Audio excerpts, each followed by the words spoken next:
Well, good evening. My name is Brandon Shields. I serve as the lead pastor here at Soma Church. I want to welcome both those who are joining us in person as well as on the live stream to our Christians in Politics event, a conversation with Justin Giboney, who's here with me. Justin's a disciple of Jesus, most importantly, a husband, a father, a reverend, a political strategist, an attorney, and most recently co-founder and president of the AND campaign based out of Atlanta, Georgia. Justin, thanks for traveling up here to be with us, making the time to help us think through a Christian framework for political and civic engagement. Thanks for having me. Glad to be here. So our mission as a church is to see the gospel change everything. And that includes how we think and how we feel and how we respond in the arena of politics and government and justice and issues around love and moral order, as you guys talk a lot about. So this is really an important conversation for us as a church. And I have so many questions. I know some in the audience do as well. So I'm going to start with a few of my own. But before I do, I want to remind those in the audience, again, whether in person or through a live stream, that you can text in questions using the number on the screen. It's 269-215-4954.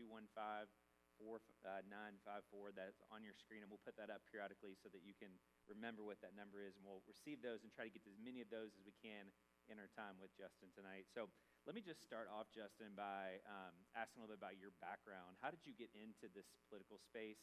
How did you get passionate about civic engagement? And how did all that kind of lead to the starting of the AND campaign? Sure. So I guess it started, I was in Atlanta. I just graduated from law school, and I had a group of friends that we were always coming together talking about politics. And we would always, talk about what's going on, watch, Meet the Press or whatever, and just discuss it. We just really enjoyed it. And one day I looked around and I said, well, why are we being so academic about this? I mean, we're of an age where we can actually get involved. Let's get involved. And so we ended up, there was a mayor's race going on. We ended up researching the candidates. One candidate stuck out to us. It was a state senator by the name of Kasim Reed, who we thought just stood out above the others. And we literally just kind of said, hey, we want to work with you. And so we ended up working for the campaign. We went from knocking on doors when nobody, I think he was at 2% in the polls. Nobody really knew who he was, to debate prep. And then when he ended up winning, we went into City Hall with him. From there, I had met so many different people in the city, kind of built a reputation around, and just started running campaigns myself. And so doing political strategy, working on different campaigns. And while I was doing that, I enjoyed it, but I started to notice something. And what I was noticing was that a lot of folks, because Atlanta is a fairly progressive space, a lot of my friends who were Christians, they felt like they had to kind of surrender some of their convictions if they were going to really participate in politics. So if they wanted to be one of the top strategists, or they wanted to run for office, it was almost a given that there were some things that some Christian convictions they couldn't take with them. And that never sat right with me. Because the people that I went to church with, a lot of the people that I was around who were Christians were conservative in their theology, whether they were Democrats or whatever, and it didn't make sense that we would have to change who we were in order to run within our city. And I began to realize that it was a matter of organization, that there just wasn't enough organization within the church and within progressive politics for those people with those values to really run as who they were.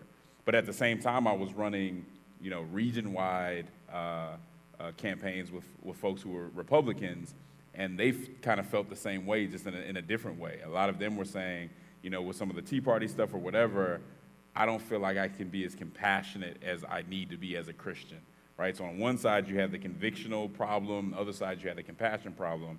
And I said, okay, something needs to happen, right? Something's wrong with this. And so I just started thinking through it. I created an organization called Crucifix in Politics. And it was really just a group of people who I knew were Christians, and they were either running campaigns like me, or they were running their county party. And we would just come together every other Saturday and just talk about politics. It was kind of almost a Bible study and a support group. So we would talk about how Daniel interacted in politics, how Paul interacted in the Agora, right? And things of that nature to help us understand how to engage. That we could be persuasive, that we could draw the line like Daniel did and say, these are things that I will do and I won't do. And so I think that was really helpful, but the biggest thing that I learned from that group was that even though it was a relatively small group, maybe 10 of us at most, the fact that we knew each other and we had each other's back everyone got a little bolder when we left out. So when we were at a party meeting or when we were at a political event, everyone was more willing to speak up because they knew they weren't alone. And so for me, a light bulb went off in my head. But then I also knew that it couldn't come from the political class. If I was really going to change something, it had to come from the pew, it had to come from the pulpit, things of that nature. So I started reaching out to pastors, to folks who ran faith organizations. Ended up meeting Sho Baraka, who was a hip-hop artist, and Angel Maldonado, who's a pastor in Atlanta, and we created the AND campaign. And the idea behind the AND campaign was that we wanted to address what we saw as a false dichotomy. When we looked at the political landscape, what we saw was people feeling like they had to choose between justice and moral order. Whereas if you were about justice, then you were going to go to the left and do whatever the left told you to do. Or if you were about morality, then you were going to go to the right and you're going to do whatever the right kind of told you to do just to fit in. But when we looked at the gospel, we didn't see that dichotomy. We didn't see that choice. And we said, well, this is a false dilemma. Because when we look at Jesus and when we look through the gospel, we see someone who had compassion and conviction, someone who loved people, but also told people the truth. And so we said, you know what? That's just not a spiritual thing. That's not just something we do within the church.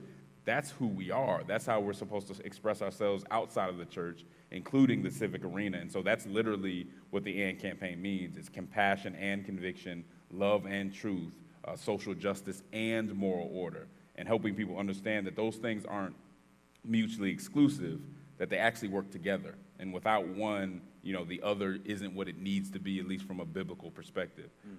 So that's where the AND campaign came from. We're trying to raise civic literacy among Christians, give Christians opportunities and on-ramps to engage in a more faithful way. And thank God that we've had some success at doing that, because I think we've articulated something that a lot of Christians were thinking. We just gave it language. Yeah. Well, that's awesome. It's so cool to hear that story, and how your own personal story, I know, is very wrapped up in this as well, and what God's kind of been doing in you leading up to this and in that friend group. How you talk a lot about the importance of really clinging to the gospel and to Scripture as kind of a normative framework for us in evaluating all of these, what you called this morning at church, ideologies, or kind of political systems. How is that framed up? How is that kind of foundational when you think about the good news of Jesus, the gospel, and then Scripture? How does that serve as kind of guardrails for you guys and how you're evaluating and approaching your work? Because I think a lot of times people talk about we're a Christian organization or we're this or that, but it doesn't really make it into their policy. It doesn't really make it into how they live, how they think. How does that inform your all's work at AND Campaign? Oh, it's huge. I mean, the basis of what we're doing is our theology. So we talk a lot about orthodoxy and orthopraxy, right? We want to make sure that we have orthodoxy and that's right doctrine. Are we following right doctrine? Are we following what the Bible says? But you can't just have orthodoxy. You also have to have orthopraxy. Do we have the practices, right, that go along with the Bible? And those are the two things that we really talk about, because everything in the Christian life, when you look at a certain situation or you're making a choice, it needs to be run through biblical scrutiny. Everyone has, and it's not always consistent, but everybody has a system or a framework that they run their decisions through, whether it's political decisions or any other decisions. And I think a lot of Christians don't understand that when they're making political decisions, they're running it through a framework that's not necessarily biblical. Sometimes they're running it through more of a ideological, progressive point of view, which can not always be bad, but sometimes it can run outside of what the Bible would have you do, or they're running it through a more conservative, ideologically conservative point of view, which is the same thing. It may not be all bad, but certainly if it's not a biblical framework, then you're going to get some answers that would be different if you said, what does the Bible speak to this, and what does it have to say? And so we talk a lot about helping Christians frame the issues for themselves. We talked earlier today about, me as an attorney, I understand that if I frame a question in the wrong way or a misleading way, then there actually can be two wrong answers instead of a right answer and a wrong answer. And so I think on some of the most pressing issues that we deal with today, we're actually dealing with two wrong answers. And we wonder why that we feel kind of uncomfortable with where we're at. It's because the questions were often framed wrong. Yeah. When you think about, I think it's a really good point to think about the ways that we've been formed and shaped, because we kind of think we show up to this space as if we've not been discipled in a certain way, that we can just kind of put on like our Christian lens when we show up in the public space. But really, all of us have been discipled or formed to think politically in certain ways, even if we don't think of ourselves as political people. What are some of the ways that you see Christians really being formed? Like, what are some of the mediums or the systems that kind of lead to the ways we tend to think, maybe even unconsciously, about political issues? What are some of those just like basic systems or relationships or mediums that are shaping us? And how can Christians learn to better pay attention to when we might be captive to some of those systems in ways we're not even aware? So we're just kind of showing up assuming, well, this is just the way you do X, without realizing the way I do X has actually been shaped by all of these institutions and narratives kind of at play in the background. That's a great question. I think there are a few. Your family. So, right, if you come from more of a conservative family, a lot of your assumptions that we make are going to be more conservative assumptions. I come from more of a democratic, family, so some of those assumptions, good and bad, right? Some of my assumptions came from that. And so I really had to sit down when I was going through this whole experience that I talked about and say, what assumptions are not biblical that I have and I just run with but haven't really thought back about? So I think that's one. I think our education. For me, I went to Vanderbilt University, which is a very progressive space, and it built in me, by design in a lot of ways, some assumptions that were just wrong, that were very much secular progressive assumptions that were not consistent with the Bible. And you see that with a lot of more highly educated professional Christians, is they have a lot of assumptions that are very secular progressive, and they take it as a given. But if you really dig into the Bible and see how the Bible would view that, it's much different. And so I think education is another one. And then social media, right? Who do we follow on social media? What kind of confirmation bias are we seeing? What we watch, do we watch Fox News or do we watch MSNBC?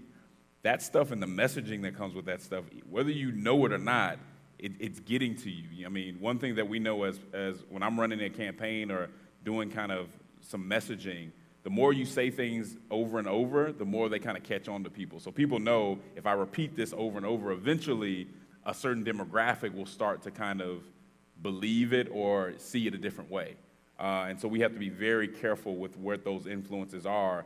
And our book, which I'm sure we'll talk about later, really talks about messaging and understanding what's influencing the way that we look at things. And a lot of times it's not based on we assume we have a biblical worldview, but a lot of times we don't. Yeah, and I think that's a key thing. Everybody thinks that their view is biblical, right? Christians are sometimes the worst at this. We're like, we'll take any of our kind of personal biases or prejudices or assumptions about life and kind of baptize them. What are some of the ways that you have helped Christians think through when they might be under the sway of like a false ideology, or just not appreciating or not maybe even aware of or attuned to how they might be operating within a particular framework, even though they may present themselves as a very independent thinker? Nobody tells me what to do. I make my own opinions, those kinds of things. I mean, how do you know that you're under the sway of that? Two things. Do you get offended when somebody makes a critique of your ideological tribe or your party? Right? So if I say something about Republicans or conservatives, whether it's, it may be fair, it may not be fair, do you get offended by it? Because I think if you do, then you've made that part of your identity. And I think that's problematic. I think Christians, it's fine to be in a political party. It's fine to kind of reference or identify to some extent with an ideology. But if someone can't criticize or critique or even insult that ideology without you getting upset, then there's something there that's not healthy, right? Because even if they're wrong, they're not talking about you. They're talking about a certain group. You're a Christian. So even if you have you're connected with that group, you shouldn't see it as an insult to you, right? That's one thing that I say. And then I say everyone should be able to name 6 things that their party or ideology gets wrong and that are just not biblical. If you can't name 6, and I'm not talking about small things, I'm talking about big things. If you can't name 6 things that your side gets wrong, then you might be indoctrinated. You might be a little further down the road in that kind of the process of, because to be indoctrinated is really to accept things uncritically, right? And so if you're accepting, may not know we're accepting things uncritically, but if we can't name where our side goes astray, then that might be the case. And you wouldn't know unless you did that kind of investigation. So there's some self-examination we need to do and really hard reflection as a part of this to pay attention to where we might be uncritically just kind of imbibing, messaging or rhetoric or ideologies. And paying attention to that is really important. It also can be, I've heard you say this, a way to build bridges. I mean, that's a part of intellectual humility, to be able to acknowledge areas where maybe you've been wrong in the past, or you've grown or changed, or just acknowledge like, hey, yeah, I support this party or this particular policy, but here are the problems I see in this. I mean, I feel like that's part of what you guys really push in AND campaign, is people being able to push even against their own party in areas where there's divergence with where maybe things don't line up, as opposed to just kind of swallowing the whole ideology. Absolutely, and that can be a painful process. And that's what people need to understand. It's funny that we see that in the other side, and we hate it, right? We hate when you guys don't even question your side. You just go along with everything. But rarely do we look in the mirror and say, wait, I kind of do that too, or I defend everything that goes on. And so, I think if we had the same standards for ourselves as we had for the other side, I think we'd get this we'd be closer to the truth of what we're doing. So let's do a little thought experiment along those lines, because I know that you've thought a lot as a political strategist about different movements. There are definitely all kinds of different movements in a spectrum within each one of these movements, but I'm just going to take four, for instance, some of the big movements that are shaping kind of our election cycle right now. One would be, conservatism, if you want to call that a movement. Another might be progressivism. Another might be socialism, and another might be nationalism. Yep. Take a few of those or all of those quickly. What do you see? So I think one of the things you pointed out earlier is that there are redemptive aspects to all of these movements, right? All of them get something right, unless it's like anarchist. Almost all of them get something right about the way that God's designed the universe to flourish. And then all of them can find themselves falling into various idolatries, elevating created things and worshiping, or elevating them beyond where they need to be elevated in terms of the story they're telling about the good life. How do you see the redemptive aspects maybe in some of those different movements, and where do you see some of the problems that we need to be aware of as Christians? Yeah, that's a good question. I mean, I'll start with the two most prominent probably, which is conservatism and progressivism. To the credit of conservatism, I think conservatism does get the importance of industry right? Hard work, diligence, things of that nature. I think conservatism has a better grip to some extent on human nature, in that how do people react when it comes to work and the dignity that comes with work and all that stuff. I think the other side can get that wrong. However, I think conservatism can be very harsh. It can miss the compassion component, and it can assume, so for instance, you can talk about rugged individualism, which is kind of a part of conservatism, that, hey, you work, you pull yourself up by your bootstraps, and you get what you put in. And there's something to that, right? But it doesn't consider the fact that not everybody started at the same place. It doesn't consider the fact that there may be systems or a history of things that have happened to certain people that put them so much farther back that, it looks like you're doing great, but you started on, you hit a home, you're at home, but you started on third base, which is not always bad. And you don't always want to assume that someone started out ahead of you, but it happens. And so when we don't, in society, consider the role that history plays, the role that discrimination can play, we can assume that we just worked harder than somebody. It's like I was riding my bike one day and I zoomed past somebody. Well, I was on a road bike and they were on an old mountain bike. Well, of course I zoomed past them. Is that because of my merit? I do believe in merit. I believe a lot comes with merit, and I think when you throw that out, that's not a good thing. However, I have to have the nuance to understand not everybody started at the same place, and not everybody has the same advantages. And I think that's what conservatism can miss. Progressivism, I think some of the things that I appreciate about that is progressivism does go out of its way to embrace the marginalized, to say, you may have been disadvantaged, you may come from a minority group that needs help, and it does go out of its way to embrace that. So in a different way, where rugged individualism would say, hey, we're just going to clear the field and hopefully you get there because it's all even. It says, nah, there are things that we need to help people bring them along, whether it's because of history, power dynamics, or whatever. We do need to seek some level of equity. And so I give that to progressives. I think the way that progressivism might fall short is, number one, like I said before, I don't know if progressives get really understand human nature, right? It's almost a humanist view that but for society, everyone would be good and everybody would be doing the right thing. And I just don't think there's any proof of that. I don't think historically that's correct. I also think just the postmodernism that's in progressivism is problematic too. And that when truth is inconvenient, then truth doesn't matter, right? If truth makes me feel a certain way about myself or feel that there's something wrong with me, then the truth is wrong, not me, and I can create my own truth. And everything else is a construct, and so I can construct my own reality too. I think that's really dangerous. That we do not construct our own reality. And there's some things that hurt us or some things, feelings that we have or dispositions that we have that just may not be right. And we have to weigh that against the truth. And I think sometimes progressivism, in almost trying to be overly compassionate, says, well, I'm just going to ignore the truth to make sure that you don't feel a certain way about it. Where I think Christianity would say, well, no, there's redemption. Right, and there's the Imago Dei. So you do matter, but it doesn't mean that everything that you think or feel is right.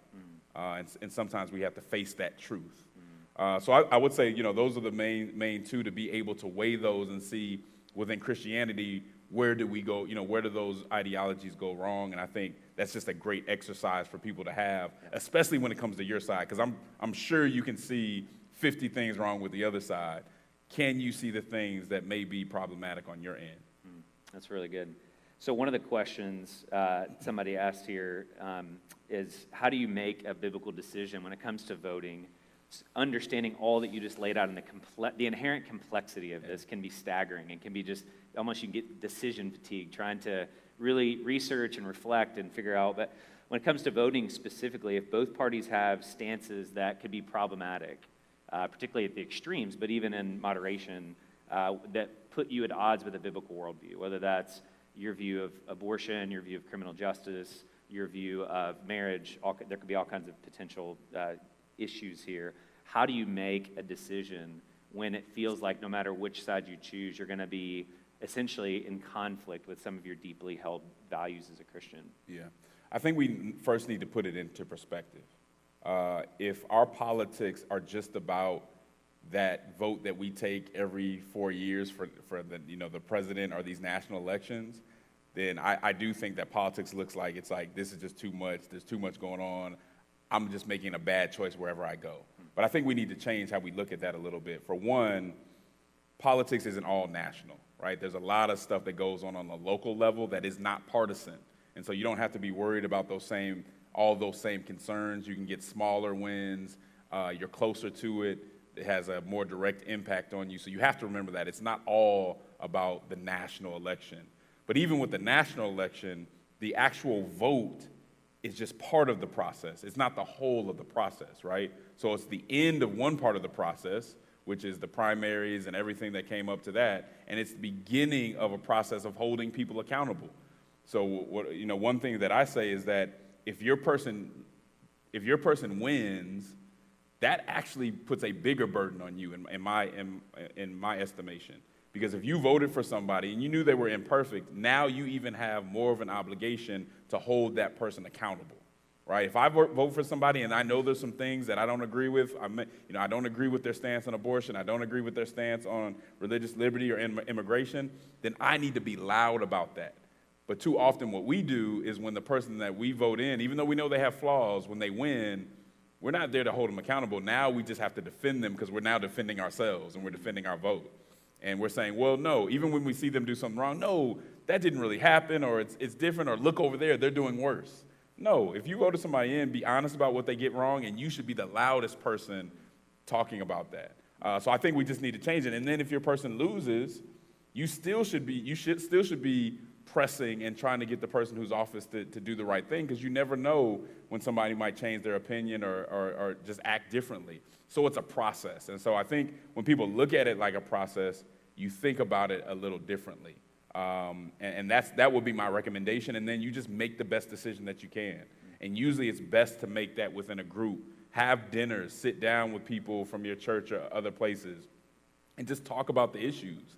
Who are you guys voting for? Why do you think this person's the best person? I recommend that churches that have town halls, right, churches in Indianapolis and other places come together and have town halls so people can see, what the candidates are talking about, or just talking about the issues.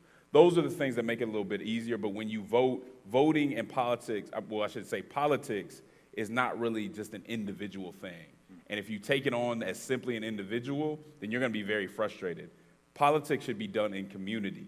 It should be done through institutions. And that way you feel a little bit better because you see that you have a little more power and a little more of a say when you do it with others. And we should be acting as a body anyway. So how do you encourage Christians that, going from kind of the national, moving away from the national voting conversation to more local and kind of regional voting and just living justly as a Christian? How do you encourage people to engage at that level? Because that seems to be the real low-hanging fruit that a lot of people don't think about a lot is, I can get involved in my neighborhood, I can get involved in my city or my county, I can get involved with the school board, and I can know those people. I can actually sit down with them, have lunch with them, show up at meetings where I could get to know them. I mean, how do you guys encourage people to do that at a very kind of local level? Yeah, I think it starts with what you said. Number one, you can start reading the local newspaper so that you know what's going on in your locality, and then go to the school board meetings, see what's on the agenda, see what they're voting on, see how different people are reacting to different things. Go to the city council, hear them out. And if you were to organize, this is what people don't get, if you were to organize 4 people and you guys consistently went to city council meetings or consistently met with your council person or the person on the school board, they're going to listen to you. Because if you're consistent, and even with 4 or 5 people, if you're consistent and you know what's going on, they're going to hear you out. So a lot of the reasons that we feel powerless is because we're not using the resources that are in front of us, and we're not understanding the process in the way that we should. Because your local folks are not that far out of touch. If you get some time with them, or you want to meet them at an event or get on their schedule, a lot of times you can, especially if you're with a group that is showing some consistency. And so those things help us put things in perspective and not feel like it's, politics is so just far off and we can't really touch it and change it. That's good. So one question that came in, if we can really understand the truth of Scripture, and that is to be our guide for how we think about politics and ideologies, why do you think that Christians can't just form a single political party or ideology? Why do we have such a hard time if we have kind of the truth of Scripture? Why is there so much division when it comes to politics, at least in our modern expression of it? Yeah, I mean, part of that's a spiritual question, but part of that is just history, right? I mean, we have a history of division within the church. I mean, you can start from slavery to Jim Crow and to a whole bunch of other things that happened. There is just a division within the body of Christ based on history that we really haven't addressed. And I think until we really address that, I said earlier that, the racial divide is kind of coupled with the political divide. And because we can't see eye to eye on that, and we choose to emphasize one side of either the compassion or the conviction, and we haven't put those together, that's the trouble. But that's exactly that point of the AND campaign. We're trying to say, hey, guys, we don't have to be in the same party. We don't even have to agree on everything. The Bible doesn't speak directly to every issue. You and I can disagree on the marginal tax rate. But there are some things that it speaks more directly towards that we should be able to come together and talk about. So whether it's creating a party or not, I mean, that's a whole different venture. But at very least, having a coalition of Christians that regardless of what party you're in, we can come together and we can advocate together on certain things, I think that's doable, and I think it's something that Christians should really be focused in on. What is kind of like the heart of, I know, I'm going to pull up your book here because I think you guys made a lot of these points in your book. If you haven't seen Justin's book, he's a co-writer here, co-author of Compassion and Conviction.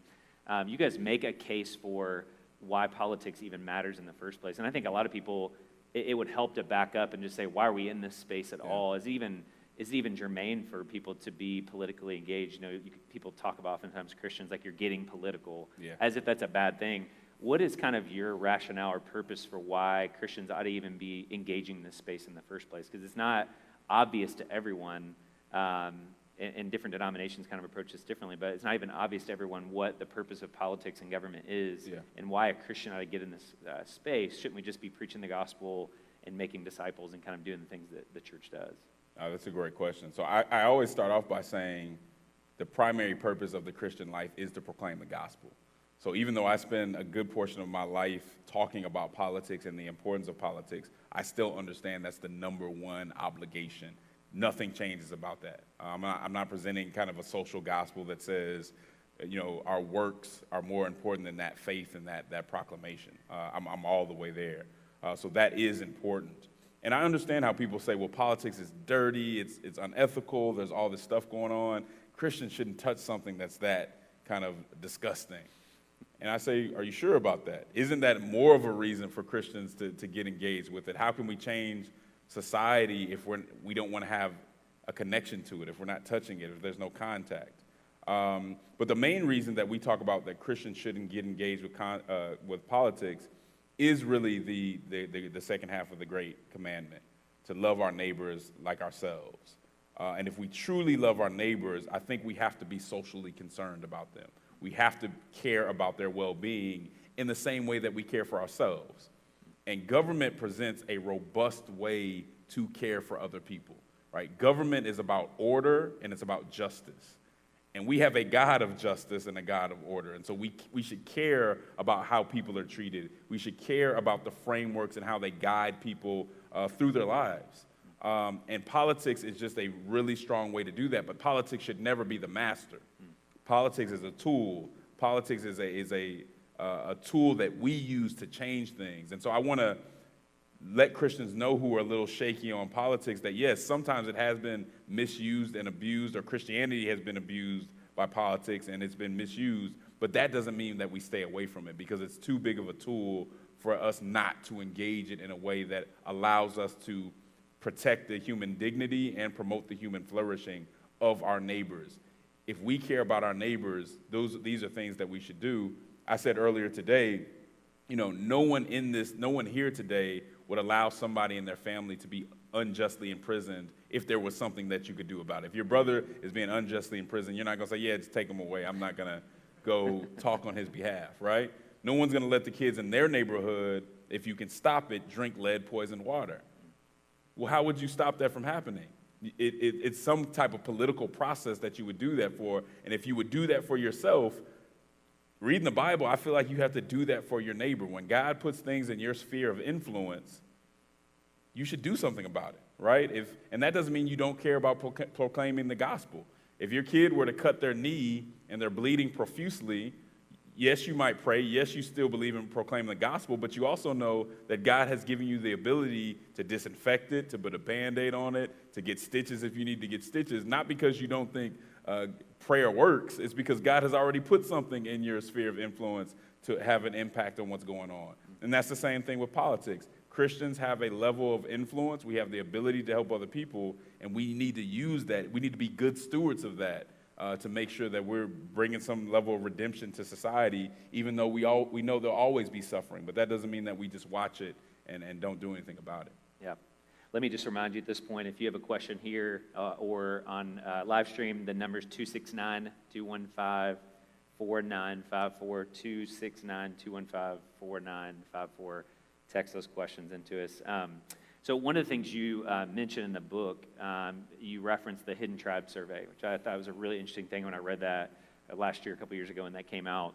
And basically, as they did demographic work across the country, they found that the loudest voices, the most extreme voices on both sides of the spectrum, if you want to call it that. I don't like spectrum language, but it's what's used.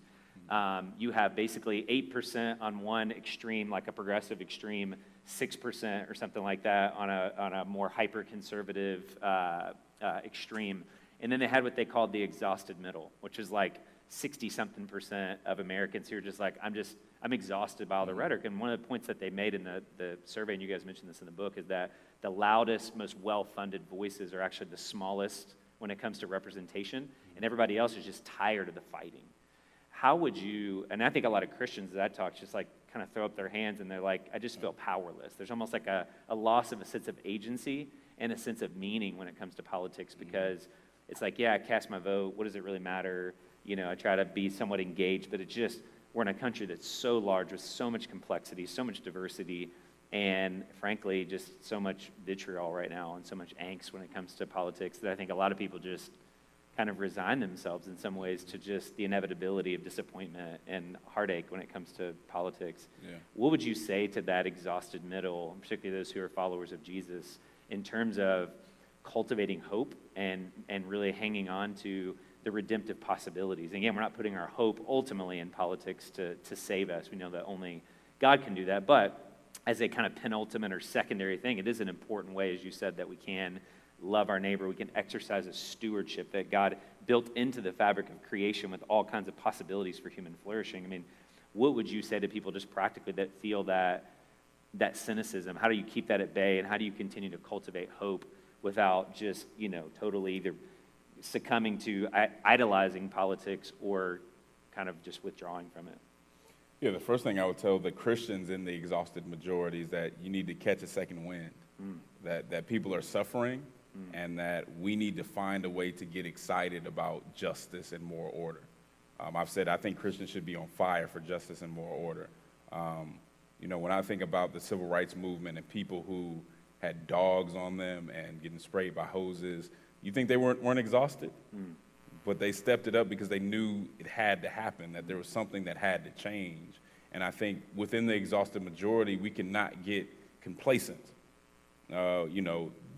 If you are the majority, then there's something that you can say and something that you can do. You just have to find a way to get excited about it. And it is hard to get excited about moderation, right? But I don't think it should be hard for Christians to get excited about justice and moral order. We should be excited about those things. We should be willing to step up and say something and correct people. Because I think what that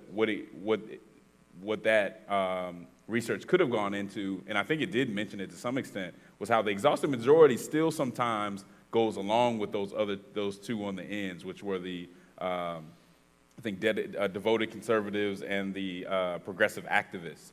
We still retweet them. We still watch their shows. We still use their messaging.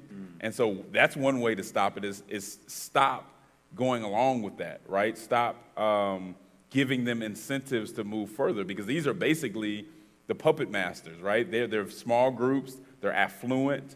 And they really control the discourse. But it's really because we let them control the discourse. If there's more votes in the middle, if there's more people in the middle, then there's something you can do about it. But again, you got to catch that second wind and find some way to get excited about those issues. And it really should be looking at your community, looking at the people who are hurting. That should motivate you to get involved. But most importantly for Christians, the gospel should motivate you to get involved and to care. I talk a lot about in the book of Amos. When Amos comes down, he says, look, you guys are okay with partiality in your courts, with how they treat the poor. How are we, what's going on here, right? Like, God wasn't just punishing them for sexual immorality or something like that. It was like, no, I'm looking at how you treat other people and how you let other people suffer, and you're not doing anything about it, right? That should motivate us to want to do something about justice, because if we're not doing something, then we are part of the issue. And so that second wind is going to be very important, and your motivation for Christians has to be the gospel. It has to be loving our neighbors and being representatives of the Lord. So personal proximity to suffering and pain is a huge piece, actually knowing people and being involved and giving yourself towards institutions where you're coming in regular contact with, especially for those who are more middle class, or maybe just that's not their story. I hear you saying theological imagination, maybe even changing the way you read your Bible or changing what you spend time. I know for me a couple years ago, I made a significant shift in spending time in the Psalms. And I mean, almost every chapter of the Psalms you hear, the righteousness, the justice of God's the foundation of his throne. You have people crying out for justice who are suffering. And so some of that may even be spending more times in the prophetic literature, maybe I love Romans, right? But we got to get back to Amos. We got to get back to Job. We got to get back to places where Micah and Isaiah, where this is a key theme in one of the ways. And again, we don't live in a theocracy. We know there's contextual differences in what they're writing towards, but the spirit of it in terms of animating our engagement is what you're saying is a key piece. Anything else that you found to be helpful? Another thing I noticed about just in our conversations is that you draw on a lot of your kind of theological and ideological heroes. You read a lot of biographies. You read a lot. I mean, anything you would add there just in terms of that and the importance of just reading others who've been engaged, and maybe who are some of the people that have inspired you in terms of really throughout history engaging faith and politics really well? Yeah, I think two of the best examples I've seen are Dorothy Day and Fannie Lou Hamer. These were two people that they may have worked with one party or another, but you could not define them by a party, right? Because they cared about justice and they cared about moral order, right? They cared about the poor and they were also pro-life. These are women that had seen what this stuff was doing to people, so they really cared about it. And so I would tell people to read about Dorothy Day, read about Fannie Lou Hamer for their passion. And I think they had an understanding that you're not a just person just because you're not being unjust. That doesn't make you a just person, right? Justice is active. It is actually doing something. So if I'm sitting in my house and just watching TV and there's a bunch of chaos outside and people are getting mistreated, as a Christian, I should not think that I'm a just person just because I'm not doing, I'm not being unjust. I'm not the judge that's making the bad decision. Well, did you vote him in or did you not vote at all, right? If we're going to be just, that is active. It's just like love is active, right? You have to do something and show your love, especially in certain situations. And so I think we have to get a grasp on that. We have to get a grasp on the idea that God has an expectation that we will do justice. It's not like, okay, well, if you can get to it, that would be great. No, he has an expectation that we will seek it out and pursue it. And once we see it that way, then we won't be so comfortable kind of saying, man, I don't like how these two people on the extremes do, but I'm just tired, and you need to get untired and get out there.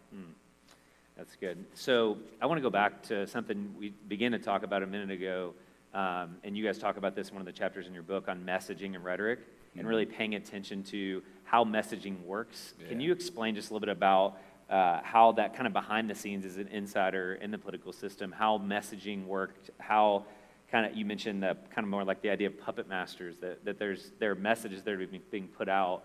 And a lot of times as Christians, we're not always aware of how those messages get repeated and rehearsed and then become narratives. And then there's all kinds of, especially with social media, videos and, visual things that accompany those stories. They kind of capture our imagination in some ways. Yeah. Maybe even unconscious ways. How does messaging play in, and how do we as Christians, especially as those who care about truth, need to be thinking about messaging and rhetoric and how it's crafted to move us in a certain direction? Yeah, I mean, messaging is always important. I mean, you can look at the Garden of Eden and look at the messaging that was coming from the serpent, right? This was messaging, and it was meant to mislead, or it was meant to, make people turn in a certain direction. And that we see that going on all through the Bible. I mean, Paul, again, when he was in Athens in the Agora, his messaging and the way that he spoke to the sophists and all those folks that were there, it meant a lot. And so I think Christians don't pay enough attention to that, and we don't pay attention to the narratives we follow just based on rhetoric. A lot of the things that we believe that aren't necessarily biblical are really just based on talking points, right? Just something quick that somebody says that was very persuasive to us, and then we just stop thinking, right? A lot of, especially in politics, a lot of what politics is about is, how can I make this easier for me? How can I give them a shortcut that allows me to kind of do what I want, and then they'll kind of go along with it without questioning it. So we really have to look at when somebody says things like, I used to go to, and I'm not necessarily proud of this, but I used to go to town halls or community meetings, and if I was representing a certain candidate or a certain issue, I would say, hey, this is the most progressive candidate in the race. And everybody would be like, or this is the most progressive position that you can take. And everybody, what does that even mean? And you see that on the conservative side too. He's the most conservative person in the race, or she's the most conservative person. And everybody's like, yeah, what does that even mean? Like, that doesn't really even, we don't even know what that means. And so I would advise everybody to read Politics in the English Language, and just how language is used and certain things are used that don't really have a whole lot of meaning, but we put meaning into them, and it allows us to be persuaded. So one thing that people understand is that if you can repeat things a certain amount of times, it sways people to go a certain way. And so I think we just really have to dig into, when I'm hearing someone speak, what do they really mean and what are they saying? I have to ask that next question.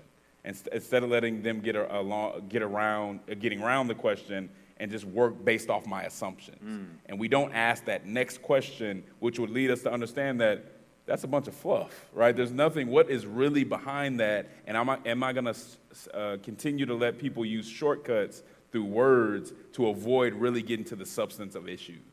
And that's even with something like, just to give you an example, something like women's health, right? If that's all you have to say on an issue that is really substantive, if all you have to say is, oh, I care about women's health and it's over, really? I mean, is that really a healthy procedure either way that it goes? I mean, there's a deeper conversation that needs to happen, but we allow people to use these shortcuts, and then the conversation is over. And we have to see past that. We have to do a better job of creating our own language and questioning the language that's already out there. So, yeah, I mean, for example, you'd say, okay, this is the most conservative position. Okay, whose conservatism are we talking about? Right. And what are we conserving? Or progressivism, what are we progressing towards? Right. What is it exactly that we're moving towards? Asking those questions. What do you mean by justice, right? What does a particular person mean by the words that they're using, right? Just basic questions that we kind of assume and we load meaning into without stepping back and saying, what do I actually mean by this? What do they actually mean by this? And are we on the same page with that? You mentioned something earlier, too, that I thought was really helpful with our staff when we were talking about just even understanding how the use of rhetoric and messaging, we tend to move with our parties kind of unconsciously. There's a drift when it comes to messaging and rhetoric, and we can kind of drift out in a certain position. Can you share that again just as a reference? I thought that was a really helpful conversation. Yeah, so we just looked at, so one of the things we were saying was that the parties are not like, they're often in flux, right? They're not really based on a bunch of solid principles. They kind of change with who has money and who's asking them to change, who's in power. The parties kind of change with that. And sadly, we don't notice it, but a lot of Christians change with the party, right? So if you look at an issue, even like immigration, the place that Republicans were at when George W. Bush was talking about immigration is completely different than where they're at now on immigration, yet you're still really serious about it. You can take abortion on the left. Before it was about you wanted to be safe, legal, and rare, and that's where the Democratic Party was. Well, when I was a delegate at the Democratic National Convention in 2016, it was a celebration of it. No, it doesn't have to be rare. It's a good thing. This is a social good. And most of the people that I know in the Democratic Party moved with the party to that position because of the rhetoric that was being used and because they just didn't want to be on the same side as the other party. Christians cannot allow that to happen. And we try to justify it, we try to rationalize it, but that just shows that we're being indoctrinated. That shows that we're not being critical thinkers, and they're giving us reasons and slowly moving us into positions that are completely far from where we need to be and where we should be or where we were before. And so we just get more and more extreme and not realize it because we're not thinking through where we are and where we'll draw the line, and we're not looking at the rhetoric that's being used to push us in that direction. So I'd love to talk just a little bit about partnerships and how we think about the two-party system and our own alignments. You guys have a whole chapter in the book on partisanship and partnerships and this idea of co-belligerence. Can you explain a little bit about how you encourage Christians to think about partnerships, how you see the current two-party system, because I know you have some definite thoughts on that, and then how you encourage people to think about partnerships, because it can be hard to really wrap our heads around the complexity of trying to partner, again, when we don't see eye to eye on every issue. We want to be able to challenge and not lose our prophetic edge. At the same time, we know we can't do it as individuals, and oftentimes in our current moment, independent parties just don't tend to fare very well, and so it's really hard to kind of get behind a more independent party. Your thoughts on just kind of the current two-party system and then what it looks like to partner as a Christian. I think the big problem here is that Christians have allowed, in many ways, their political affiliation to become religious in nature, right? Where our political affiliation outside of the walls of the church controls what we believe on issues more than our theology does or our faith, and that's really problematic. And so we have to be very careful with how we engage because we can't take for granted that our party's going to always be right or always on the right side of a conversation. So that's really where we start the conversation and say, no, you're a Christian, and there needs to be some separation between you and the party. Christians cannot let a political party be the master of their social action. who you are and how you act within society should not just be completely in line with one party or another. You are a Christian. Those parties and their ideologies limit who you are. You have a unique perspective. They have a very generic perspective that can change, and that has to do with deals that we never see happen, money that who knows where it came from, who knows who's getting paid behind the scenes. If you could see what happens behind the scenes, you would never want to put your faith in a political party. You would never, you wouldn't even think twice about it if you knew all the side deals and all the things that go on in politics. And so when I hear Christians say, well, you have to be in this party or that party if you're Christian, do you know what goes on? But are you really going to attach your identity to them that much and let them control that? So yeah, to us, that's the big part of it. And we just tell Christians, there's a practical benefit to being in parties and even teaming up with people who share a similar ideology, but you always have to know where you'll draw the line. And I think even on my side of the conversation, for a lot of progressives, we're starting to affirm a lot of different things. We're starting to see things different ways, but we don't even know what the end game is. And one of the things that I hate, especially if you're in a church and you're trying to have influence, is for you to accept something that's very secular progressive and tell other people about it and pull other people in, and you don't know where you're going to draw the line. You don't know what the end game is, and you don't know what you're carrying other people into.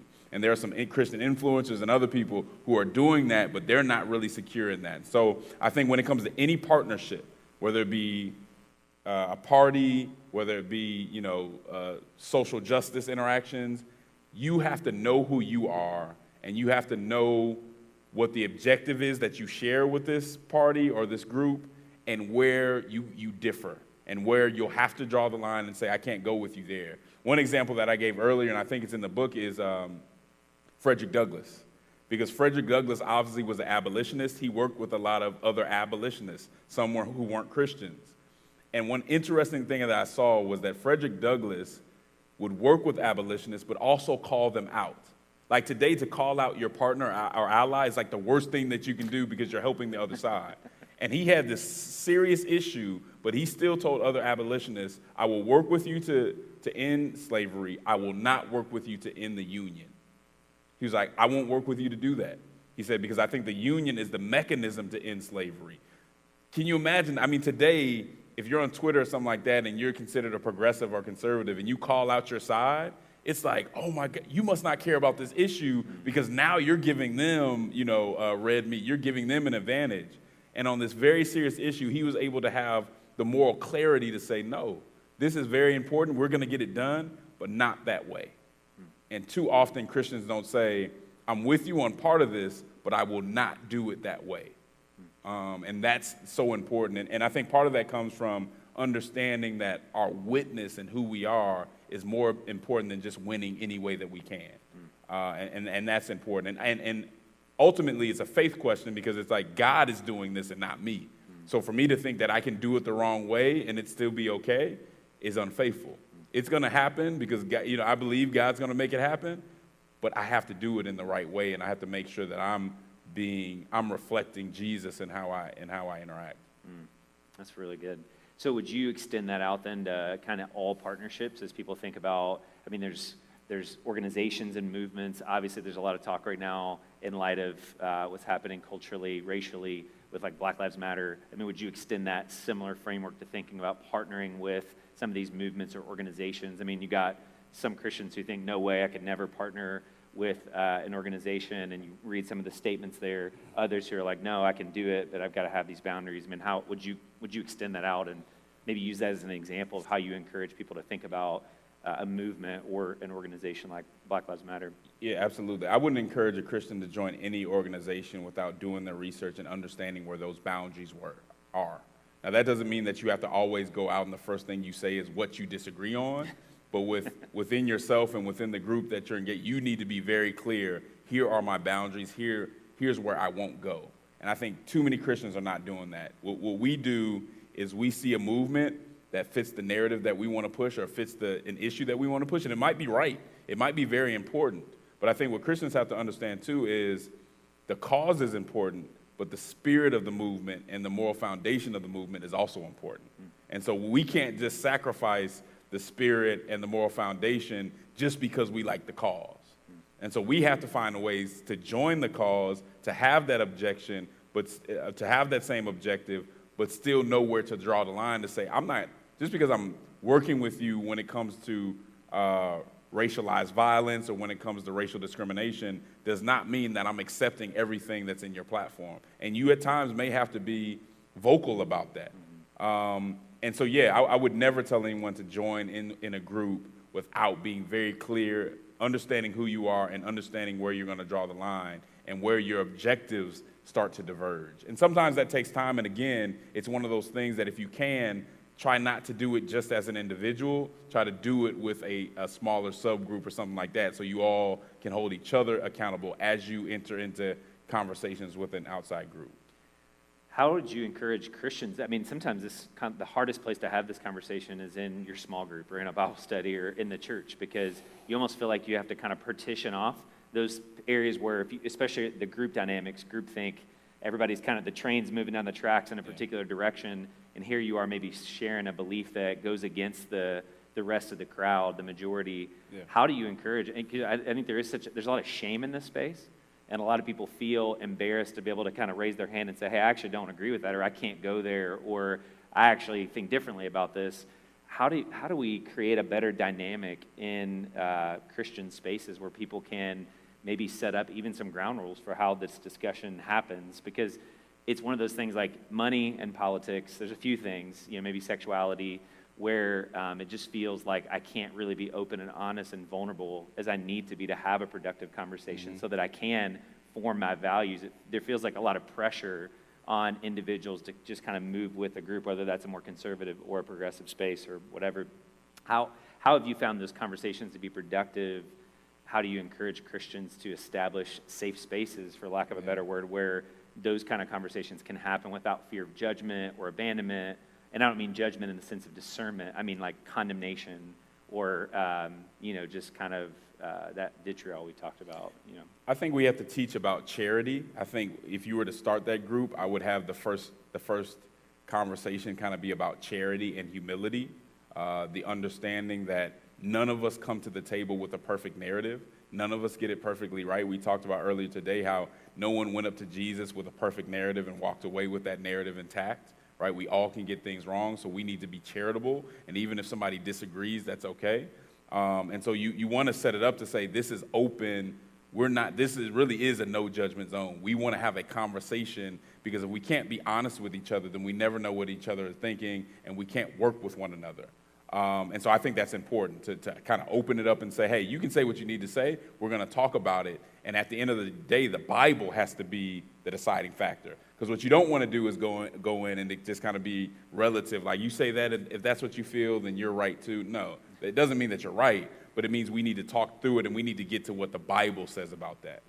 Because I think it can go both ways. It can be one of those situations where everybody's scared to speak, or one of those situations where what you say is just as, regardless of what you say, regardless of how informed or how biblical it is, it's the same as what everyone else said. So I think everybody in the group has to come in and say, I can't get everything right. I need to be charitable when somebody else says something, but I'm also not the final decision maker. The Bible, we have to go to the Bible and see how this debate shakes out. Now, if it's not something that the Bible speaks to directly, then you can just agree to disagree and kind of communicate on that. But if it's something that the Bible speaks to directly, if it is directly connected to doctrine, we have to recognize that, and I think we have to submit to it. Yeah. One question that somebody asked, just to clarify a comment you mentioned around messaging. How do your messaging recommendations differ between Christian voters and Christian politicians, or is the messaging all the same?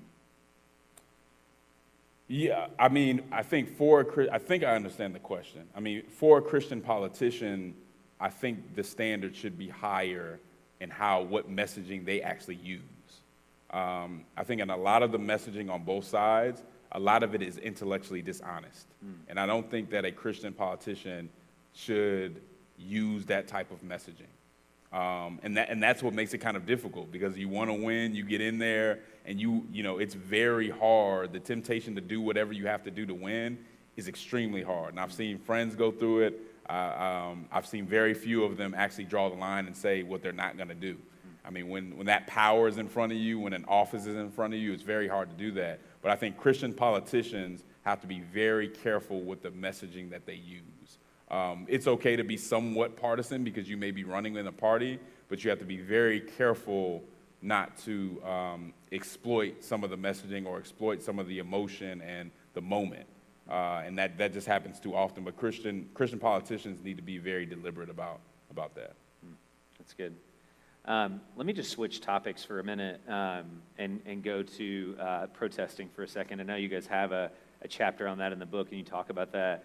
I think depending on your tradition, your background, some people may not have a real good framework and understanding of protesting and how that could be productive, both as Christians and as Americans. Some people have never participated in a protest, a peaceful protest or otherwise. Yeah. Now, in the wake of some very racially charged things that are happening in our country, I think my own hometown, I'm from Louisville, Breonna Taylor has just blown up in Louisville, and there's so much that's happening there, some violent, some not. Can you just mention some of the basics around how you guys encourage people to think, just from a biblical standpoint, about protesting, how that can be useful, where you see examples of that scripture, and kind of, I think a lot of people are familiar maybe with the ideas from the civil rights movement, but not the tactics. And one of the things, and I want to quote you on this because I thought it was really good, you said, Christians must never make the mistake of thinking that the right motives are a substitute for strategic precision and skill. We can't bring about change if we're not skilled in our practices of protest and advocacy. So we may have ideas about it, but what I hear you saying is it's actually our tactics and our practices that give credibility and ultimately can lead to more effectiveness in how we do that. Right. Can you speak just a little bit about, kind of, for those who may be new to that conversation, how that could be a valid category biblically, and then what are some of the things you've learned as you've engaged in that? Yeah, so one of the ways I go about it is I say, we talk about disruption, and we have certain people that feel like disruption is always a negative thing. But if you look in the Bible, disruption isn't always negative, right? It depends on what's being disrupted. So if we go to, I think it's Isaiah 59, and where he's saying, God came and he looked, and he saw that there was no justice. He saw that no one was advocating, no one was speaking on behalf of justice. And he was appalled. The Bible says that he was appalled and that he took it upon himself to bring justice because none of his people were. What we see at that moment was God having an expectation that his people would do justice, and him being taken aback that they're not, that they're actually not doing what they know that they should be doing, that they're comfortable in the midst of injustice and iniquity. How in the world are you, my children who are called by my name, and you're okay with this?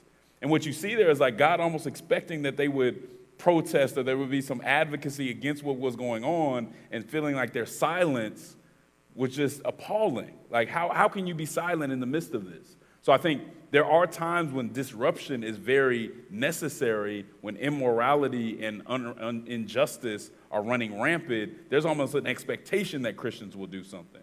And when we do something, it can never be just kind of like a chaotic, rebel without a cause type thing. We have to have tactics. One thing that you'll learn about the civil rights movement is people were trained in how to protest.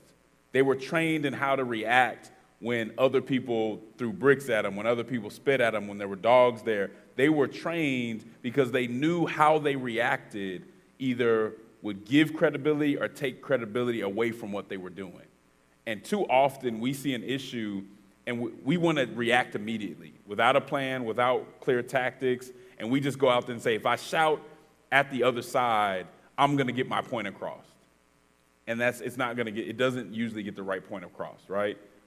There's polls that show peaceful protesting is actually more effective than a protest that becomes a riot or a protest that becomes looting. It's more effective because it has more credibility, because it's showing that I actually have the discipline and the time to almost shame you by showing you how important this is. Yes, it's civil disobedience. There's a disobedience to it, right? But it's because there's injustice, and I cannot just go along with that. But if you don't have tactics, if you don't have discipline, if you don't have leadership, right? Who's actually articulating what we want is this, what we're asking for is this, this, and this.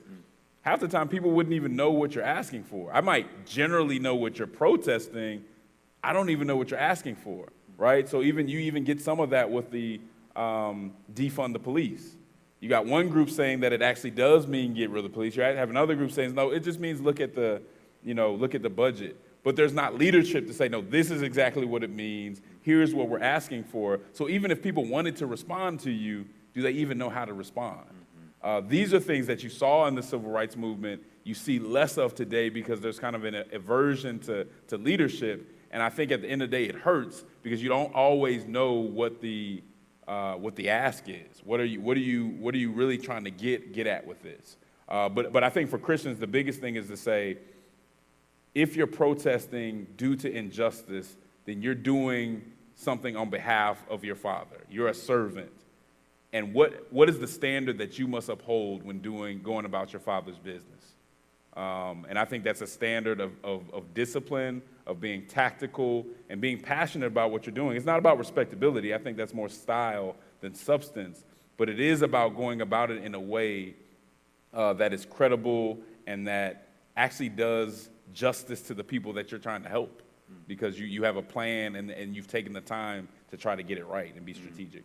And part of it, I guess, going back to what you said earlier, you got to have a real biblical understanding of justice and what you're protesting against, right? Like, I know you've talked about this, what are some of the distortions of justice that are out there that as people step in to protest or they step in to try to affect change, they maybe don't realize the ways that their vision of justice has been co-opted by secular visions of justice or secular distortions, you might call them, of something good that God designed for human flourishing but can devolve into something that's less than God's standard. Yeah, I think one of the ways that justice has been distorted, and a lot of the reason that some people dislike the word social justice, is because it's become something that is about self-expression, that you are doing injustice to me if you don't agree with my expression, or you don't approve of what I am, or say that who I say I am is right. And that's not really what the civil rights movement was about. That's not really what a biblical justice is about. A biblical justice is about a standard about how people should be treated based off of human dignity. So because of the Imago Dei, because you were made in the image of God, you have human dignity, and there's a certain way that you should be treated, and I can't allow anybody to go below that. I don't care how I feel about you. I don't care whether I like you. I don't care if you're part of my culture or part of another culture. Because of the Imago Dei, there's a certain limit to how I will let people treat you. And that, to me, is what it's about. Now, you have biblical justice. To me, social justice is biblical justice applied to a social situation, right? So, I mean, that, to me, is a biblical definition of social justice. How do you apply biblical justice to social and racial situations? That's racial justice. These always have to be based on the Imago Dei. But when you start to base them on individual expression, or saying that, one of the things that's hard, and I think people get it mixed up, is it's not saying that everybody even has to like you, or that everybody has to affirm what you do or who you say you are. It's how do they have to treat you, right? They can't imprison you without due process. That's justice, right? But I think sometimes we take it too far and we conflate it with other things that really aren't about justice. They're more about cultural issues that people want to put to the forefront and kind of force people to accept.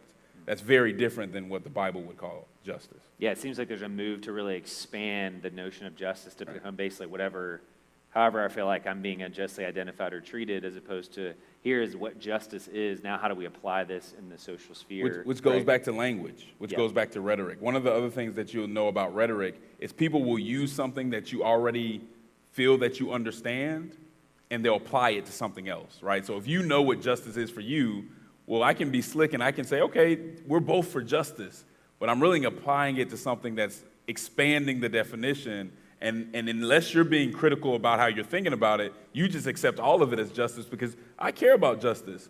Well, are you talking about the same thing that they've expanded the definition to?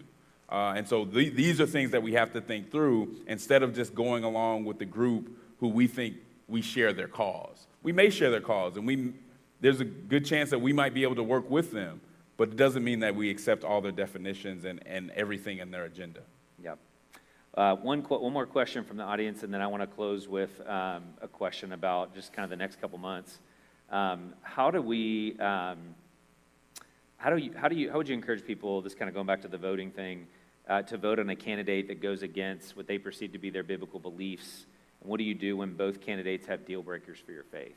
And that could be on a local level or, the upcoming election. Yeah, I mean, it's tough. I mean, I personally think that we're going into a presidential election where both candidates will have something that is seriously unbiblical within their platform, and that people are really going to have to make a tough decision. That's my perspective on it. And I think you have to look at it holistically. I think it becomes an issue for me when we isolate one issue because issues aren't isolated. So you say, I'm just voting on this one issue. Well, that issue is not in a vacuum. And there's other things that probably affect that issue, whether it's race, whether it's abortion or other things. These have the impacts, the things that lead up to those issues are wide range. And one party might get part of those questions right and get another part wrong. So I think you have to look at it holistically. I think you should talk in groups, especially if you can get in groups of biblical Christians to talk through these conversations. And then you got to pray on it and just make the best decision you can. But again, afterwards, you don't defend the negative things from the person that you voted for if they win. You are loud about the fact that you disagree with that person. So if you end up voting for the Democrat, you better be loud about the issues of abortion. You better be loud about the issue of religious freedom, which isn't just about Christians, it's about everybody. You need to be loud about those because there are problems on the left with those issues. And unless you say something, they're going to think that they can just get away to do whatever they want. What is their mandate? Because when you vote for somebody, you're giving them a mandate, but you need to be clear on what that mandate is and what that mandate isn't. If you're on the other side, you need to be very clear about issues that you may have with immigration, issues you may have with health care and poverty. I want to be very clear that I may have voted for you, but you need to do the right thing on these particular issues because my vote didn't mean that I trusted you on those issues. Mm-hmm. It meant that on the whole, I thought you were better, but I'm going to need you to do, I'm going to hold you accountable on those other issues. Mm-hmm. I think that's the best way to go about it. And again, understand that it's bigger than that one vote, right? You have the local level, you have the process that leads up to that vote, the process after that vote, and just do the best you can and move on. That's tough. That's a great question. I think a lot of people feel that tension. How do you hold America accountable while still loving your country? This person said, I love the freedom that this country is built on, and I'm alarmed at the hatred for America that I'm seeing. How do we responsibly examine our flawed history without dismantling the foundation? That's a great question.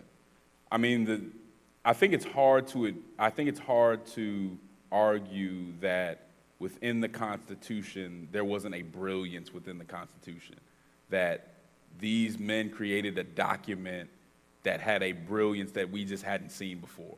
And I think you can say this country has had serious problems and still say that document had so much potential and there was so much that went into it that was great. It was so much that even the writers couldn't fulfill the ideals that were in it, right? Even when they wrote it down, there were still some things in their lives, whether they owned slaves or whether they were treating people a certain way, and we know that women couldn't vote and so on, that even when they wrote a document that allowed for all that, they still couldn't capture it themselves. It almost feels like it was bigger than them, right? And so I think you start there to say, this is what shows the potential of this country. But part of being patriotic, part of loving your country isn't just accepting it how it is, right? It's about making sure you maintain what's good and making sure you make it better. And I think that you can do that in very constructive ways, but you don't have to hold punches and act like the history of America isn't what it is. You don't have to pretend that we haven't done anything wrong and that those wrongs still may impact the way that our society works today. If you really care about America, if you want to make it better, you need to address those things. And kind of hiding it or acting like none of those things happen isn't going to help. But you also, to your point, you shouldn't be destructive, right? It goes back to the point that I made about Frederick Douglass. There are some great things in that system that give us a mechanism to make things better. And by acknowledging that those mechanisms are there and that people had the forethought to put those mechanisms there, there should be an appreciation for the country. There should be an appreciation for those people who died for what they thought was the right thing. I can appreciate that and not agree with every decision that America has made. And so I think it just comes to whether you want to be a builder and you want to be constructive or you want to be destructive. You can correct a country, you can correct the things that are going on without completely trying to dismantle everything. Because I think you would find that chaos is a lot worse than what we had before. So last question. You guys talk a lot about, and I so appreciate your work on civility. And I think over the next couple months, man, there's going to be a lot of temptations. I know a lot of people feel this around their family dinner tables. They feel this in their small groups.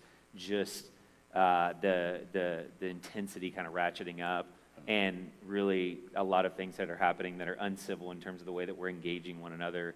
What does it look like to love each other well as Christians over the next few months and beyond, once the outcome of this election is kind of over and we're moving forward, whatever that may look like? What does it look like to engage with civility as followers of Jesus in this space? Because I think it's a real credibility issue. It gives a lot of credibility to the gospel, or it can take a lot of credibility away in terms of our ability to bear witness to the truth of the kingdom, and not only what we say, but how we say it and how we engage one another. So just thoughts on how we can do better in that area of civility here over the next 6 months or so. No, that's a great question. I think the first thing I would say is that this election, regardless of how it turns out, it's not worth losing a brother or sister. It's not worth losing somebody because it's not an ultimate thing. And I think when if we're going to treat this election like an ultimate thing, like it's the end-all, be-all, then that's showing a lack of faith. That doesn't mean we can't be upset. It doesn't mean we can't be righteously indignant and be ready to address issues in a real way. But I think we do have to have the emotional maturity and perspective to say life goes on, and if I'm really going to serve the people that I care about, then I need to maintain credibility. I need to conduct myself a certain way, and I need to see the person who disagrees with me, I need to see their human dignity. I need to see that I need to have a certain respect for them. One of the problems that I see in our public discourse today is that we allow the people that we don't like to lower the discourse. And so if we think we're here, they take it here, well, then we go down even further. Instead of saying, you know what, trading insult for insult is not going to get us anywhere.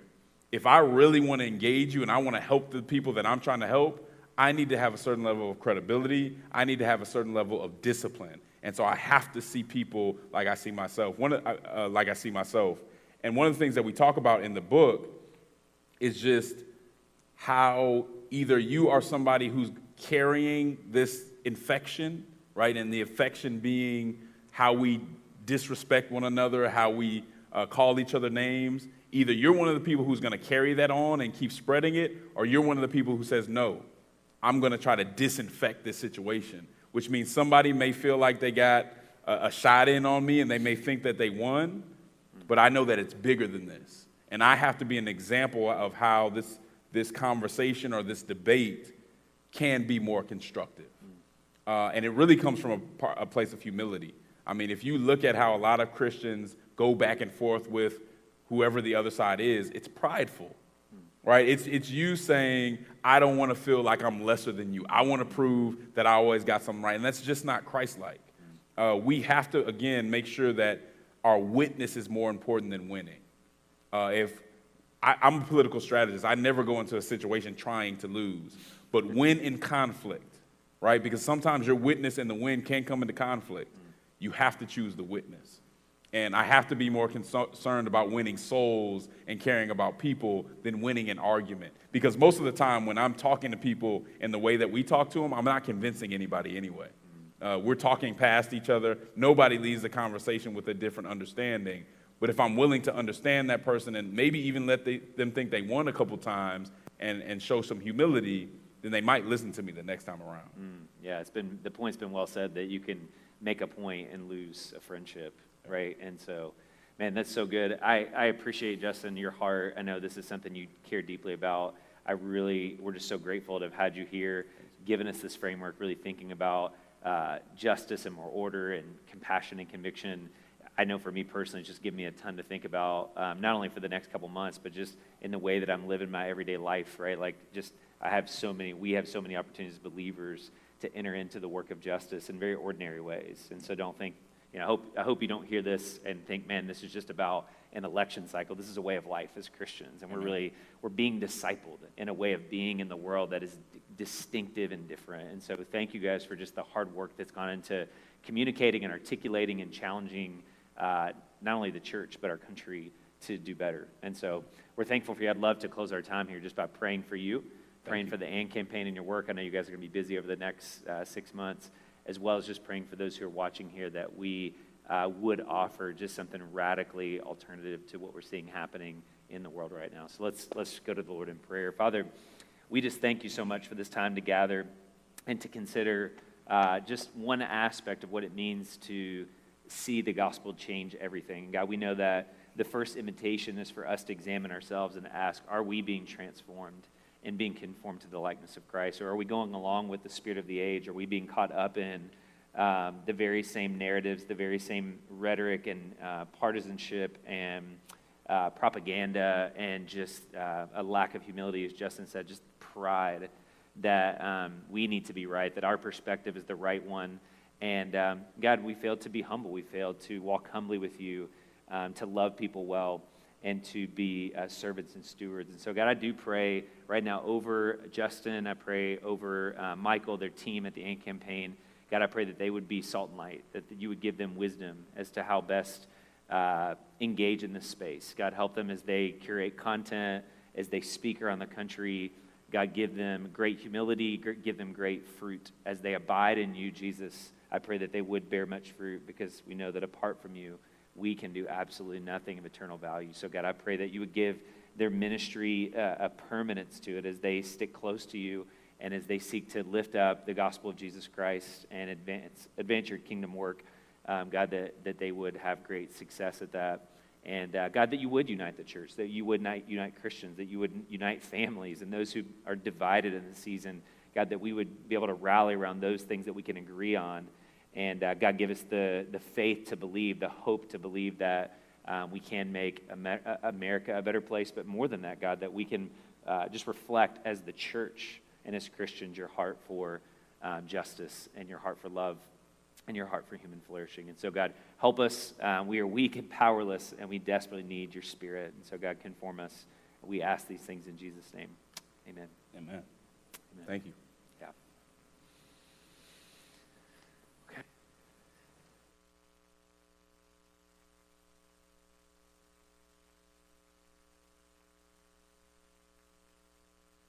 We are going to, here, in person here, dismiss you guys out by row.